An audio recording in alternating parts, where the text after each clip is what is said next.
ঈদগাহে সুযোগ থাকলে মহিলাদেরকে যেতে দিবেন। রাসূল সাল্লাল্লাহু আলাইহি ওয়াসাল্লাম বলেছেন যে যে সমস্ত মহিলাদের পিরিয়ড অবস্থা থাকবে তারাও ঈদগাহে যাবে, তবে তারা নামাজে শরীক হবে না, কিন্তু দোয়াতে আমিন আমিন বলবে তারা। অনেক রোজাদার ঈদের নামাজ পড়তে যাবে, ঈদের দিন তাদের দাওয়াত দেওয়া যাবে কিনা? অবশ্যই যাবে। আপনি দাওয়াত দিবেন, এটা ভ্রাতৃত্ব। আপনি সেমাই খাওয়াবেন, চিনি খাওয়াবেন, খেজুর খাওয়াবেন, মিষ্টি খাওয়াবেন, তাদেরকে কি দিবেন? দাওয়াত দিবেন। নিজে দাওয়াত দিবেন, নিজে দাওয়াত খাবেন। কেউ দাওয়াত দিলে দাওয়াত গ্রহণ করা, এটা মুসলিমদের হকের ভিতরে আছে নাকি নাই? হকের ভিতরে আছে। বাবা থাকতে ঈদের জামা পেতাম, এখন বাবা নেই, ঈদ আসলে সবাইকে ঈদের জামা দিতে হয়, এই নিয়ে আপনার অনুভূতি কি? এটা তো দায়িত্ব। এটা আমার অবস্থাও তো সেম। এক সময় আমরা পাইতাম, এখন আমরা দেই। আমরা নিজের চিন্তা এখন আর করি না। সত্য কথা যেটা, আমরা যারা পরিবার চালাই আমরা কিন্তু দিচ্ছি, কিন্তু নিজেরটার খবর কি নেই। নিজেরটার খবর নাই, নিজের এটা কিনতেই হবে, অনুভূতিও নাই। মানুষকে খুশি করতে যায়া, পরিবারের লোকদেরকে খুশি করতে যায়া আমরা কি করি? নিজেদের খুশিটাকে বিলীন করি দেয়। এটাই তো বাবা, এটাই তো মা, এটাই তো দায়িত্ব। আপনি প্রত্যেকটা পরিবারে দেখবেন যিনি দায়িত্বশীল সে নিজেরটা আগে কিনে না। হতে পারে তারে কেউ দেয়, কিন্তু তিনি আগে কি করে? তার ছেলেকে, মেয়েকে, অধীনস্থদেরকে তিনি আগে দেন। এটা হলো দায়িত্ব। ঈদ আসলে তো ঈদের খুশিটা অনেক বেশি কিছু দিয়া হয় না। আপনারা যারা মুরব্বী আছেন, আগের দিনে বাচ্চারা ঈদের নামাজে যাইয়া ঈদগাহ থেকে কাগজের টুপি কিনতো, মনে আছে না আপনার? কাগজের টুপির মধ্যে একটা আনন্দ কি আছে না? আনন্দ আছিল না? আনন্দ। তার মানে আপনি বুঝেন তো একটা কাগজের টুপির দাম কত, কিন্তু আনন্দটা ছিল অনেক বিশাল। দেওয়ার মধ্যে আনন্দ হয়, নেওয়ার মধ্যে কি হয় না? আনন্দ হয় না। এজন্য ঈদটা মূলত বাচ্চাদের জন্য। এজন্য ঈদগাহে বাচ্চাদেরকে যেতে দিবেন। ঈদগাহে সুযোগ থাকলে মহিলাদেরকে যেতে দিবেন। রাসূল সাল্লাল্লাহু আলাইহি ওয়াসাল্লাম বলেছেন যে যে সমস্ত মহিলাদের পিরিয়ড অবস্থা থাকবে তারাও ঈদগাহে যাবে, তবে তারা নামাজে শরীক হবে না, কিন্তু দোয়াতে আমিন আমিন বলবে তারা। বাচ্চারা ঈদগাহে যাবে। এজন্য প্রত্যেকটা ঈদগাহে বাচ্চাদের জন্য আলাদা একটা জোন থাকা উচিত, যেটা আমাদের এখন বিভিন্ন জায়গায় হচ্ছে, আলেম ওলামারা করতেছেন।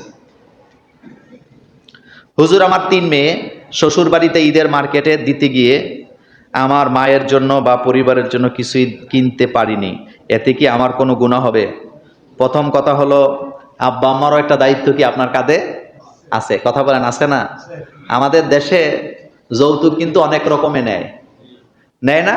এটা নিয়ে আরেকদিন আলোচনা করবো, আজকে সময় খুবই কম। তবে আপনি আপনার আব্বা আম্মার জন্য যতটুকুন পারেন, মা বাপ খুব দামি কিছু ছেলে মেয়ের কাছে কি চায় না। আপনি যা দিবেন মা বাপ তাতে কি হবে?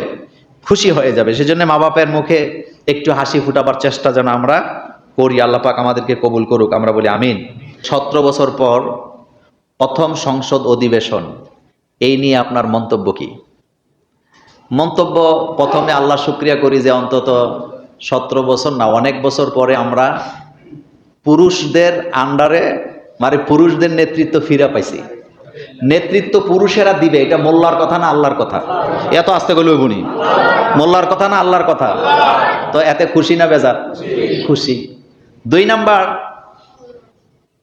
আমাদের সংসদের যিনি নেতা, প্রধানমন্ত্রী এবং বিরোধী দলীয় যিনি নেতা, 2 জনকে আমরা পাইছি খুব শালীন, ভদ্র। নতুবা কালকে থেকে গালাগালি কি শুরু হইতো। 2 জনকে আমরা ভদ্র পাইছি এবং তারা খুব পাঞ্চুয়াল, তারা বুঝেন কোনটা বলার দরকার, কোনটা বলার দরকার নাই। 3 নাম্বার খুশির কথা হইল, অন্তত মমতাজের গান শোনা থেকে আল্লাহ আমাদেরকে হেফাজত করছে। রাষ্ট্রের টাকা দিয়া সংসদ চলে, কোটি কোটি টাকা খরচ হয় এখানে, প্রতি মিনিটে কোটি কোটি টাকা খরচ হয়। তো হেনে যায় গান শোনায় পাংখা পাংখা। 4 নাম্বার খুশি হলো, বাংলাদেশের ইতিহাসে সবচেয়ে বেশি টুপিওয়ালা বর্তমান সংসদের মধ্যে আছে। এটা সরকারি দলেও আছে, বিরোধী দলেও। তা আপনারা খুশি না বেজার? 5 নাম্বার খুশির খবর হলো, বাংলাদেশের ইতিহাসে সবচেয়ে বেশি আলেম এই বছর সংসদে ঢুকছে।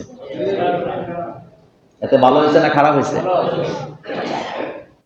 অসংখ্য খুশি আমাদের জন্য আছে এবং আমরা স্বপ্ন দেখি ইনশাল্লাহ পরিবর্তন হবে। বলেন পরিবর্তন হবে। আমাদের বুড়িচংয়ের যিনি এমপি, আমাদের জসিম ভাই, ওই দিন দেখলাম রাত্রে 12টা-1টা বাজে উনি রাস্তায়, শুধু মাদকের বিরুদ্ধে ওনার যে সংগ্রাম, কথা সত্য নেই?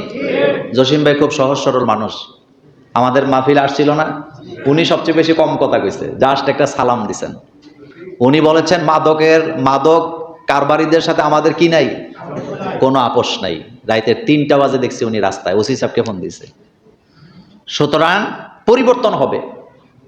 এবং আরেকটা মজার কথা হলো, বর্তমান যে সংসদ, এই সংসদে সব দিক থেকে আপনি যদি তাকান আগের চাইতে দেখবেন নম্রতায় ভদ্রতা ভর্তি। কালকে যেটা ওয়াকআউট করছে এটা হলো গণতান্ত্রিক অধিকার, এটা প্রতিবাদের একটা ভাষা, এটা প্রতিবাদের কি, এটা নিয়ে কথা বলতে চাই না। কিন্তু প্রেসিডেন্টের মুখ দিয়ে যে কথা বাইর হয়েছে এটা আসলে ওনার কথা না, এটা বাইর করা হয়েছে আর কি। উনি কি এরকম কথা বলেন না মানুষ নাকি? না। কিন্তু আলহামদুলিল্লাহ আমরা স্বপ্ন দেখি। সবচেয়ে খুশির কথা হলো বাংলাদেশের 54 বছরের ইতিহাসে সবচেয়ে বেশি শিক্ষিত লোক এই বছর সংসদে ঢুকছে। এখন আমরা দেখবো, ওয়েট এন্ড সি, আমরা দেখবো তারা যেন ভালো করে, আমরা তাদের জন্য কি করব, দোয়া করব ইনশাআল্লাহ।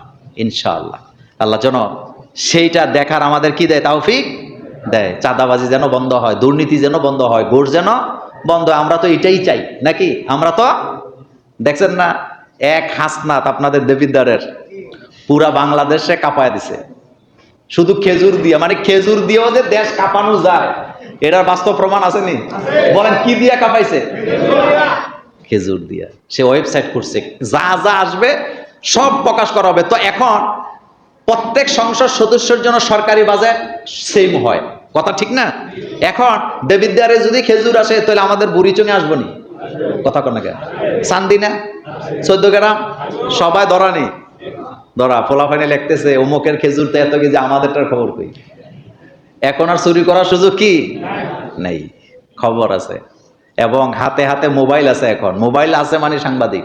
কোথাও চান্দা লইবেন আপনি সুখ পাইতেন না, চান্দাবাজি করতেও এখন কি নেই, সুখ নাই, কারণ ভিডিও হয়ে যায়। কি হয়ে যায়?